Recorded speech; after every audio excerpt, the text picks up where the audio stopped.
who we are right now, the form that we have taken, is a product of the solar system in which we exist. In many ways, the solar system is functioning like a potter's wheel to bring this up. There are beautiful examples or analogies for this. The Adi Yogi, the first yogi, over 15,000 years ago, when his disciples asked him, "Can't we evolve further?" He talked about evolution. He talked about evolution 15,000 years ago, not 150 years ago after Charles Darwin came. He said, first the life upon this planet happened as fish, then it became a turtle, then it became a wild boar, then it became half man, half animal, then it became a dwarfed man, then a full-fledged man but volatile in his emotions, then a peaceful man, a loving man, a meditative man. The next one is supposed to be a mystical one. So when he spoke about this, people around him naturally asked, "So can't we evolve further right now?"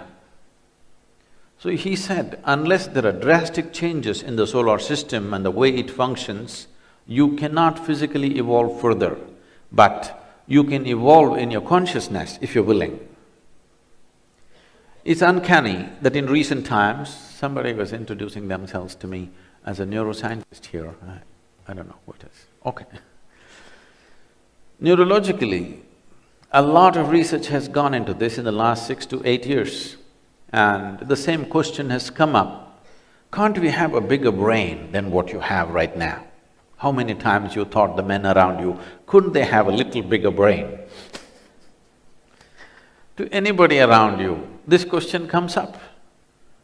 And when this question was posed and a lot of research was done in this direction, what the neuroscientists came up with is, see, if you want to have a bigger brain or brain capacity, there are two ways. One thing is pack more neurons inside, which means you may have a higher level of intelligence but a lower level of clarity. A whole lot of children are born like this, more brain cells than they should have. Initial phase of their life, they're very disturbed and agitated or hyperactive. Today they all get named as sick by the doctors. They give them some names. If you just leave them in nature, let them play, do a lot of physical activity, the body will adjust itself. But before that, they're already given a title as to what they are, ADH or this one or that one, and they're medicated for this, which is a completely different approach, unfortunate approach, that every child is labeled before he finds his feet.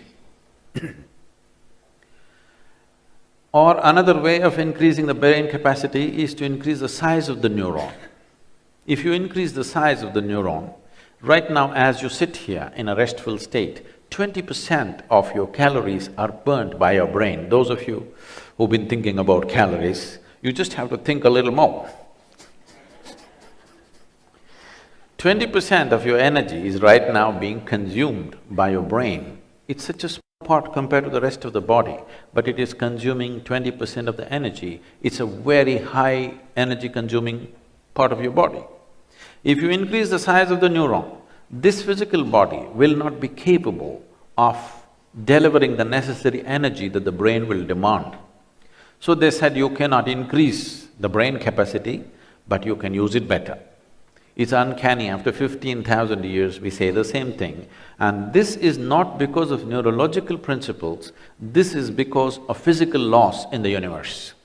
Physical laws are determined on this planet because of the structure of the solar system, or what they're saying once again is, unless something about the solar system changes, you cannot change the structure of your brain or structure of your body.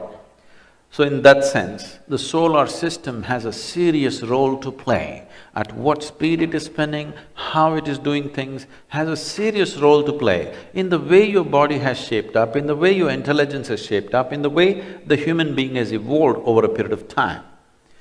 Considering this, there are three very important factors. There are 9 important factors, we'll not go into that. The 3 most important factors are the planet, the sun and the moon. It is only because our mothers' bodies were in sync with the cycles of the moon, we're even born, otherwise we wouldn't be born. Similarly, the cycles of the sun, which happens once in 12 and a quarter years, have similar impact on us, but that is not noticed by most people because it's 12 and a quarter year span. So the cycles of the sun and the cycles of the moon have a serious impact. The cycles of the moon have a larger impact on the feminine of the nature. I'm not talking about male and female, I'm talking about masculine and feminine as two different qualities in nature. When I talk about this as masculine and feminine, not as male and female is just a byproduct of the masculine and the feminine nature which exists in nature. In the yogic system, you will see always a full-grown yogi means he is depicted as half man, his right-hand side is man, the left-hand side is a female body. He is always depicted like this. A full-grown yogi means both the masculine and feminine in him has grown to its fullest extent. The logical and the intuitive, the masculine and the feminine, the ability to conquer and the ability to embrace, both of them have grown within him to its fullest capability.